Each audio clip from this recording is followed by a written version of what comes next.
You ever been on a highway so empty that you start to wonder if you're the last person alive? That's where this story begins. My name's Daniel. I was driving through Nevada, heading west from Salt Lake City, trying to make it to Reno by morning. I'd been on the road for hours. Nothing but desert on both sides, flat and endless. The only sound was the hum of my tires on the asphalt and the faint static from the radio. I like night drives. Fewer cars, fewer distractions. Just me, the open road, and the stars. But there's something about Nevada highways. They don't feel like normal roads. They stretch too far, too straight, like they're pulling you somewhere you shouldn't go. It was about 1:15 in the morning when I saw the glow. At first, I thought it was headlights coming my way. But as I got closer, I realized it was a gas station.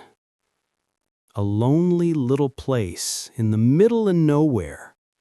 Its neon sign buzzing against the black desert sky. The sign flickered. Gas, food, open 24 hours. I hadn't seen a car or a building in over 50 miles, so I pulled in. The lot was empty. Desert dust swirled in the beams of my headlights. The pumps were old, the kind you don't see much anymore, with metal handles and faded numbers. The air smelled faintly of gasoline and something else. Something stale, like old grease. Inside, a single attendant stood behind the counter. He was tall, with thinning hair, wearing a uniform that looked decades old. He barely blinked when I walked in. "Evening," I said. He nodded slowly. "Filling up?" His voice was low, dry like sandpaper. "Yeah," I said. I paid in cash. His hands were cold when they brushed mine. Too cold for a desert night. As I pumped the gas, I noticed a diner attached to the station. Through the window, I saw a family of 4 sitting in a booth. A mom, a dad, 2 kids. They weren't eating. They weren't talking. They were just sitting there, perfectly still, like mannequins. I shook it off. Long drive, late hour. My mind was playing tricks. I finished fueling, climbed back into my car, and drove off. 20 miles later, I saw it again. The same neon glow, the same flickering sign, the same gas station. At first, I thought I was losing it. Maybe I'd gotten turned around. Maybe I'd taken a wrong exit. But there were no exits, no turns, just one long stretch of road. I slowed down, heart hammering as the gas station came into view. And there it was. The attendant, standing in the same place, staring out the window. The family in the diner booth, frozen in the same position. I drove past without stopping. My throat was dry, hands gripping the wheel until my knuckles turned white. Another 20 miles. The same glow appeared on the horizon. And that's when I knew. I wasn't imagining it. Something was wrong with this road. I kept driving, refusing to look back. My headlights carved a narrow tunnel through the desert darkness. My speedometer hovered near 80, but the road stretched on endlessly. No curves, no hills, just black asphalt under a dead sky. Every few minutes, I glanced at the clock on the dash. 1:47, 1:53, 2:01. The minutes ticked forward, but I felt like I wasn't getting anywhere. My GPS had frozen. The little blue arrow just stuck in the middle of the screen, as if the satellites had lost me. That's when the glow appeared again. I slammed on the brakes, my car fishtailing slightly on the empty highway. Up ahead, through the desert haze, I saw it. The gas station. The flickering neon sign. The same faded pumps. It didn't make sense. I hadn't turned around. I hadn't slowed down enough to circle back. But there it was, sitting ahead of me, like it had been waiting. I pulled into the lot, more out of panic than choice. My heart was thudding so hard I could hear it in my ears. The station looked identical, down to the bugs circling under the buzzing fluorescent lights. The attendant was inside, behind the counter, staring blankly at the door like he knew I'd come back. I swallowed hard, stepped inside. He didn't move. His eyes tracked me, slow and deliberate. "You're back," he said flatly. I never left," I replied before I could stop myself. The diner caught my eye again. The family was still there. Same booth, same positions. The father's hand hovering over a coffee cup, never lifting it. The mother staring straight ahead. The kids unmoving, like statues. I stepped closer to the glass, pressing my hand against it.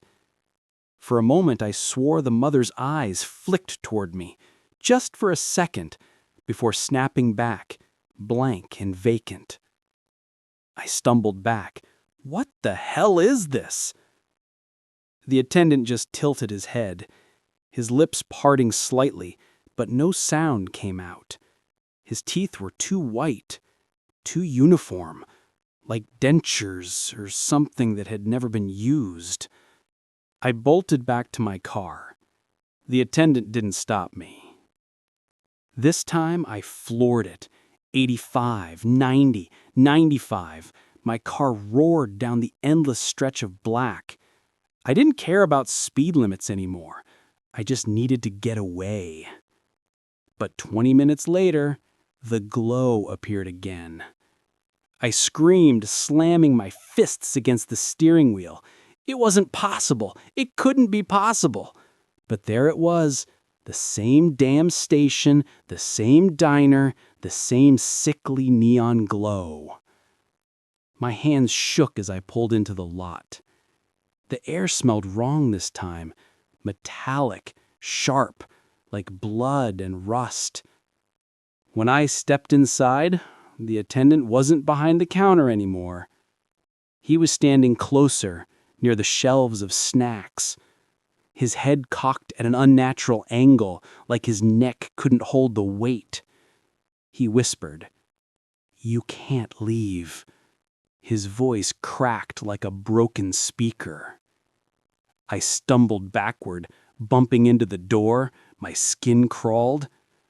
The diner family was still in their booth, but something was different. Their faces seemed stretched, like the skin had been pulled too tight. Their eyes were glossy, wet, as though they were alive but trapped in their own bodies. The little boy's head turned a fraction of an inch. His lips trembled.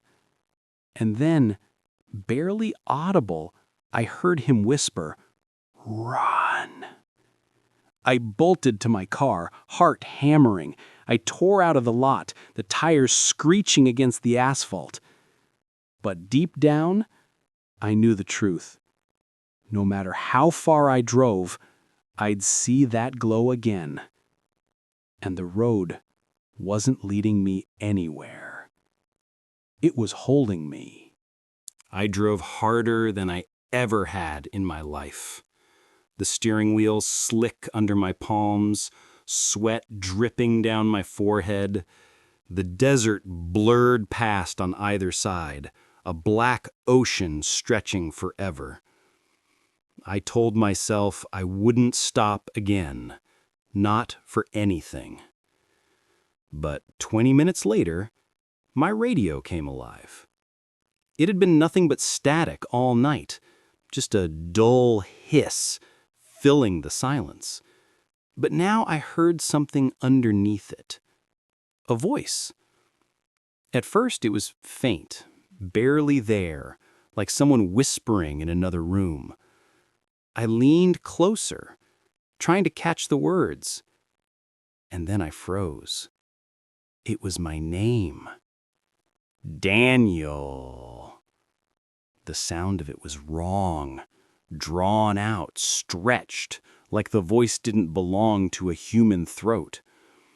I smacked the radio with my fist, but the voice only grew clearer, overlapping with itself, like two people speaking my name at once. Daniel, turn back. I nearly swerved off the road. My pulse thundered in my ears. I tried to shut the radio off completely, but the knob wouldn't budge. The sound kept coming, whispers layered on whispers, like a crowd pressing against glass.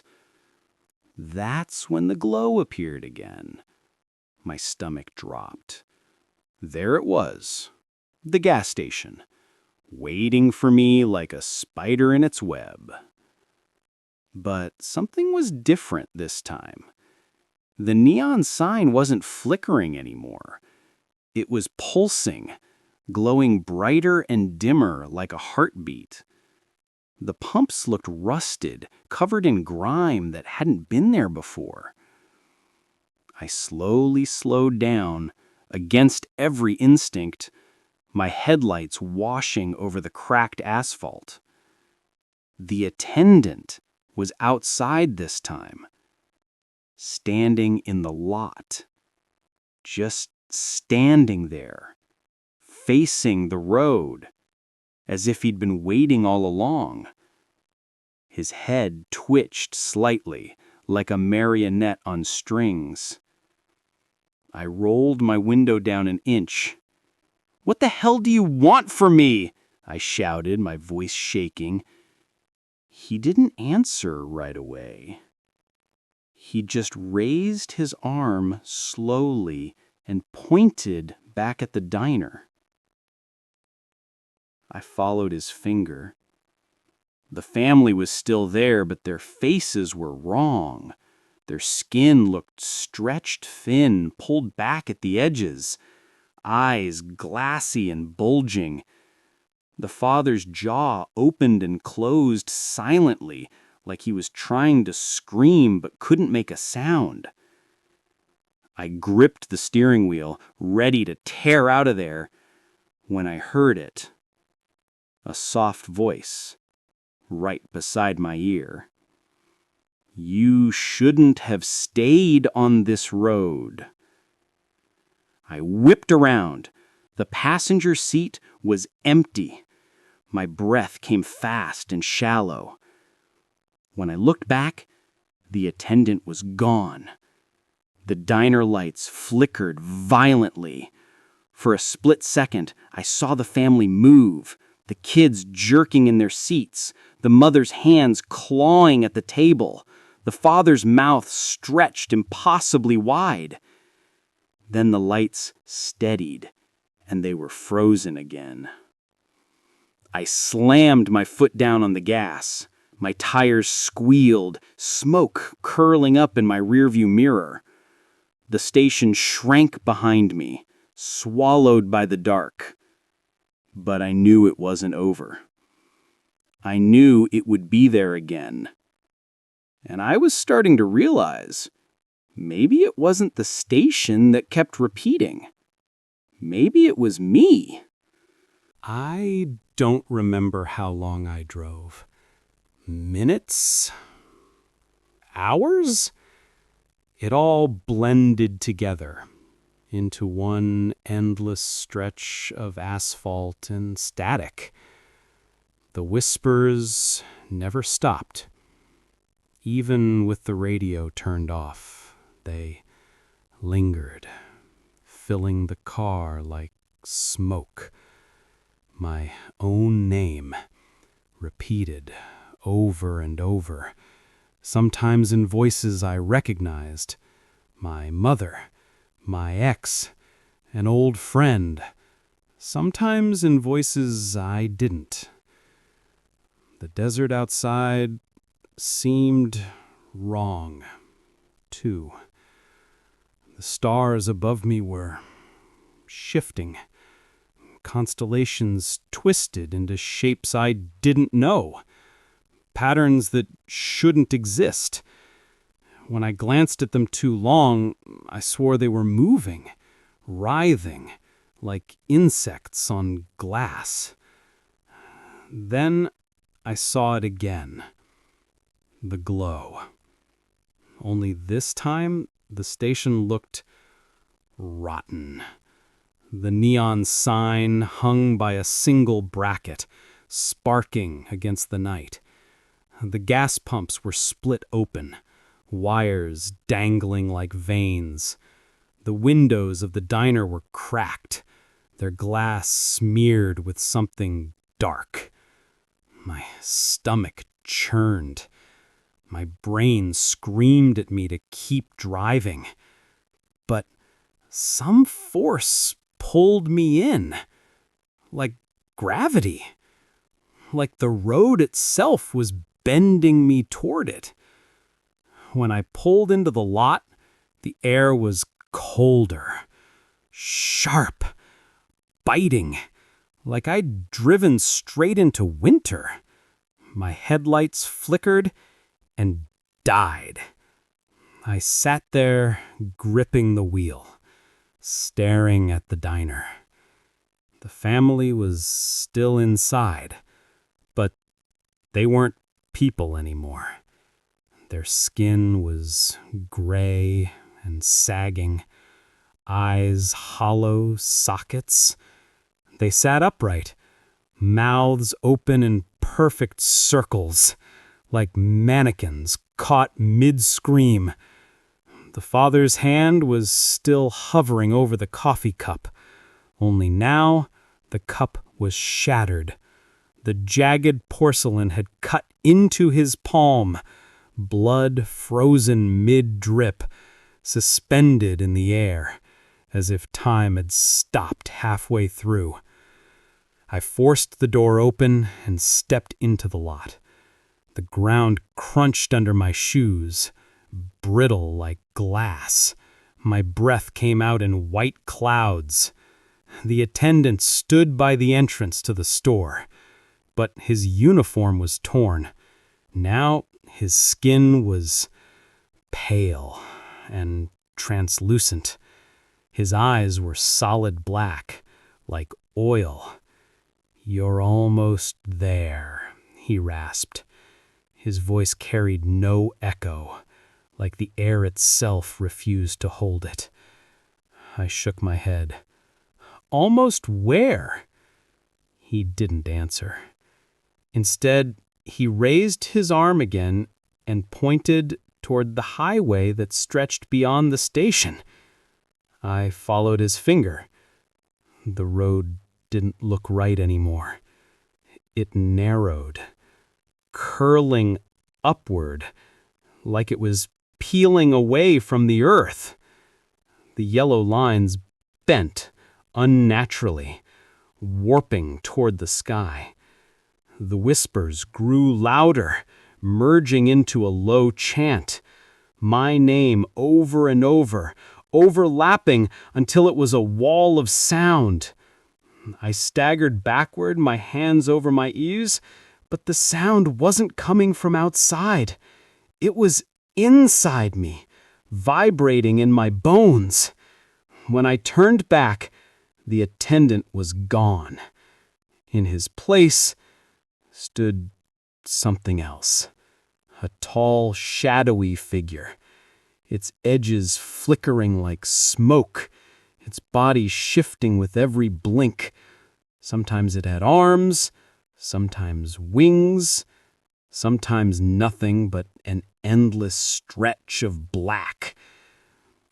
Its head tilted, and I heard a voice, not with my ears, but inside my skull. You were never meant to leave. The ground shook under my feet. The diner lights burst all at once, glass raining down in slow motion. The family inside collapsed, their bodies turning to ash that blew away before it hit the floor. The road ahead glowed faintly, bending and curling into the distance like a serpent. It was calling me forward. And in that moment, I understood. This wasn't just a road. It was a trap, a loop that had no end, unless you reached the place it wanted you to see, the vanishing point, and it was waiting for me. The road ahead pulled at me like a magnet dragging metal. I didn't want to go, but my car started rolling forward on its own, tires crunching against the broken asphalt. The warped stretch of highway glowed faintly under the stars. The sky itself seemed to bend, constellations spiraling into shapes I'd never seen before. My stomach churned with vertigo, as though the world had tipped sideways. The whispers were no longer whispers. They were a roar. Hundreds of voices, maybe thousands, all speaking at once, all saying the same word.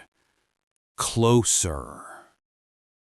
I gripped the wheel tight, fighting to control my breathing. My headlights cut into the road, but the light didn't travel far. It seemed to get swallowed, eaten by the dark. The gas station shrank in my rearview mirror, flickering like a dying candle. Then it vanished completely. I was alone with the road. It rose higher, curving into the night. Asphalt cracked and split under my tires, but still the car moved forward, pulled by something stronger than gravity. I couldn't stop it. My foot pressed the brake to the floor, but the pedal didn't respond. At the crest of the warped road, I saw it. The vanishing point.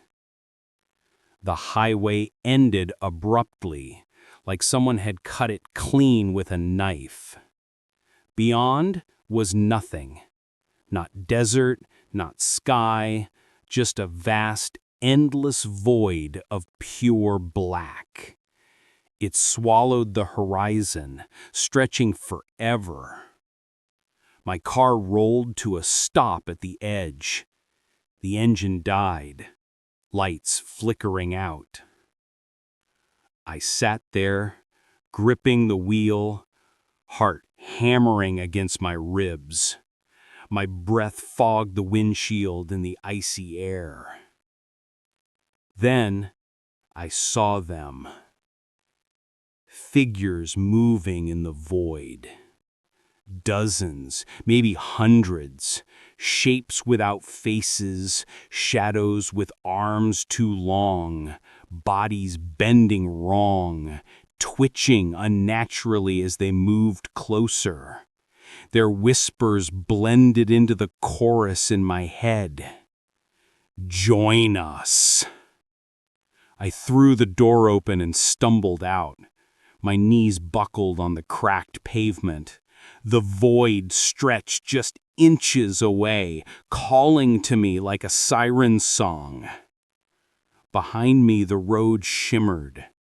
The gas station flickered back into existence, only now it was burning. Flames climbed its walls, black smoke curling into the starless sky. Through the diner windows, I saw the family writhing, their bodies twisting into ash. The attendant stood at the edge of the flames, his black eyes fixed on me. He raised a hand, beckoning. "You've reached the end, but the road doesn't end with you." I turned back toward the void. The figures were closer now, stretching, clawing toward me. My body felt heavy, my legs locking in place. My mind screamed to run, but there was nowhere to go. And then, silence. The whispers stopped. The figures froze. A single voice spoke, calm and clear. "You belong to the road now." Darkness rushed up around me, swallowing the flames, the station, the highway, everything. My vision collapsed inward like a closing eye. And then, light.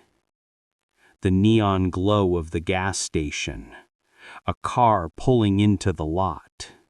The headlights washed over the pumps, illuminating the dust and cracked pavement. Inside that car was a man I didn't know. Tired, restless, just another traveler passing through. I watched him step out, stretching his legs, glancing at the diner. I felt my lips curl into a smile that wasn't mine. My voice rose in a rasp I didn't recognize. "Filling up?" And in that moment, I understood. The road hadn't just trapped me. It had made me part of it. The vanishing point wasn't a place you reached. It was a cycle. And now, I was the one waiting for the next lost soul to drive by.